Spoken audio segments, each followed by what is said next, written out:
Você, concurseiro de todo o Brasil, é um prazer mais uma vez recebê-lo em nossa companhia. Seja bem-vindo, meu amigo, minha amiga, a este site de sucesso, este site que vai fazer de você mais um dos nossos campeões. Sou o professor Jefferson Fiel, professor de matemática, raciocínio lógico e estatística.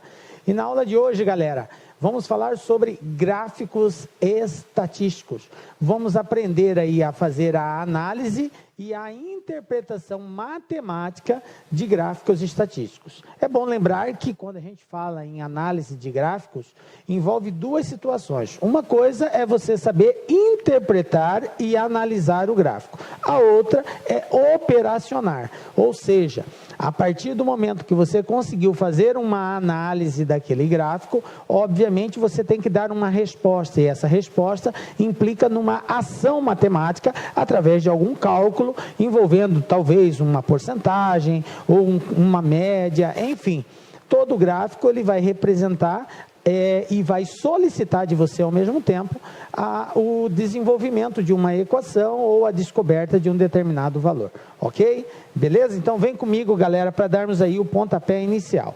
Na aula de hoje, como eu disse, análise e interpretação matemática de gráficos estatísticos. Belezinha? Então vamos lá. Gráficos, cara. O que são gráficos, professor? Nós temos que falar sobre gráficos agora. Bom, primeiro, a definição técnica de gráfico. Nós temos que é uma representação com forma geométrica, construída de maneira exata e precisa a partir de informações numéricas obtidas através de pesquisas e organizadas em uma tabela. Bom, a gente sabe que a estatística funciona assim, né? Vai em campo, colhe os dados, esses dados são apresentados em tabelas e essas tabelas, por sua vez, são transformadas em gráficos, tá? Então, os gráficos nos retratam valores que foram captados em campo através de uma pesquisa estatística. Tranquilo. Bom, como que nós podemos representar, ou melhor, apresentar esses dados? Bom, a gente pode apresentar através de tabelas e a partir das tabelas, os gráficos. Quais são os gráficos que nós usamos? Comumente, nós usamos cinco tipos de gráficos. Nós usamos o gráfico em colunas, que também pode ser traduzido como em barras, eles têm uma semelhança muito grande.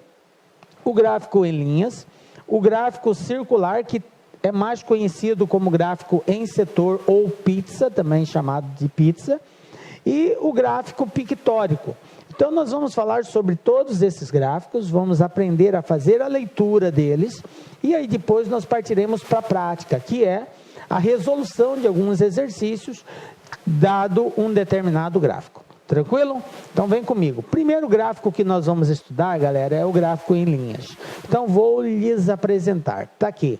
Eu tenho aqui uma situação, evolução da população de Ubatuba, e aqui tem um gráfico, e esse gráfico é chamado de gráfico em linhas. Bom, por que gráfico de linhas, professor? Porque, veja bem, a sua representação é através de um segmento, né? Então, eu tenho um segmento aqui, aí outro segmento, então a união desses segmentos representa aí uma linha, tá? Uma continuidade de uma linha. Por isso, ele é chamado de gráfico de linha. Esse gráfico, ele é representado bem semelhante àquilo que a gente aprende lá na matemática, chamado de plano cartesiano. O plano cartesiano é um conjunto de dois eixos, um eixo horizontal e um eixo vertical. O eixo horizontal representa o eixo X.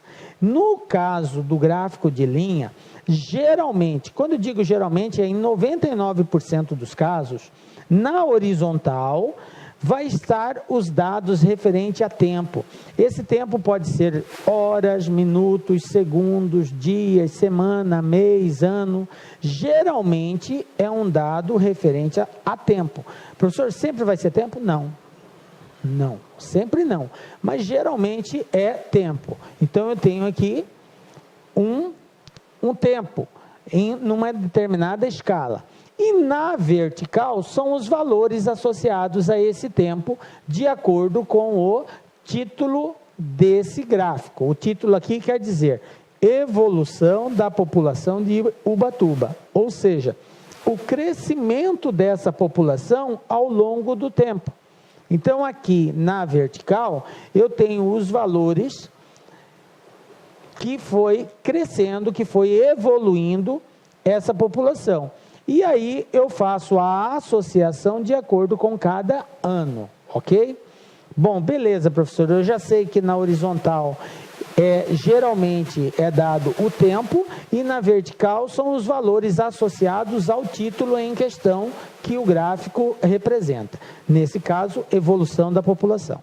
Beleza. Então, vamos fazer a leitura desse gráfico. O que esse gráfico representa para nós? Ele nos representa que no ano de 1980, se você traçar aqui, você vai verificar que o ano em questão é 1980. Que no ano de 1980, a população era, você traz para cá, superior a 20 mil, mais ou menos em torno de 30 mil, porque está mais ou menos no meio entre 20 e 40. Só para você ter uma ideia, aproximadamente aí, umas 30 mil pessoas, que era a população de Ubatuba no ano de 1980. Aí vamos para o próximo ano, 10 anos depois, 1990, 1990, e aí você traz para cá, você vai representar, vai verificar quanto que tinha no ano de 1990. Então, no ano de 1990, já estava acima de 40 mil pessoas, olha só, praticamente 50 mil pessoas aí, bem superior a 40 mil. 50 mil seria exatamente no meio, então está bem próximo de 50 mil, então seria mais de 40 mil pessoas, ok? Não tem como a gente precisar, mas dá para a gente ter uma ideia, é superior a 40 mil. Beleza, e no ano de 2000, o que aconteceu no ano de 2000? 2000, ano de 2000, aí você traz para cá, no ano de 2000 nós vamos ter uma população mais ou menos em torno de 60 mil habitantes, ok? E com isso, a gente faz um diagnóstico, uma leitura do gráfico, e é muito importante que você saiba ler isso. Então, a gente chegou à seguinte conclusão, que no ano de 1980, a população era superior a 20 mil, era mais de 20 mil pessoas.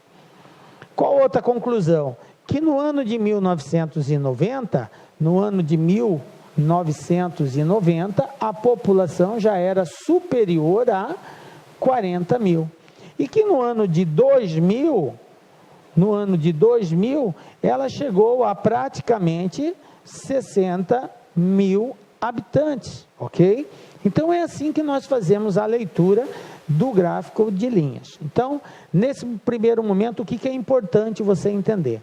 Que gráfico de linhas é esse formato de representação, através de segmentos, onde há o encontro de cada segmento, o ponto de encontro, tem uma referência no tempo. No caso aqui 1980, aqui 1990, aqui 2000, ok? Beleza? Bom, e esse mesmo ponto que representa a referência no tempo, também tem uma projeção numa certa quantidade, de acordo com o título. Olá, meus amigos, minhas amigas, sou o professor Luiz Antônio de Carvalho e com muita satisfação, muito orgulho, estou aqui para fazer um convite muito especial para você.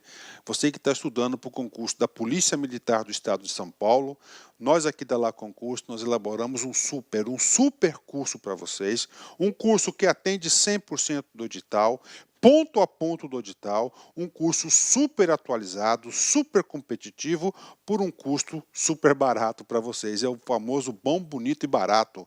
Este nosso curso custa apenas, preste atenção, é isso mesmo, 10 parcelas de R$ 25. 10 parcelas de R$ 25, você vai estudar em alto nível para o concurso da Polícia Militar do Estado de São Paulo. Bacana, meus amigos? Então, espero vocês aqui na Lá Concursos. Esta aula que você assistiu foi uma aula demonstrativa. O restante dessa videoaula e muito mais está lá no nosso site da Lá Concursos. Vem comigo. Um forte abraço. Fique com Deus. Tchau, tchau. Clique lá.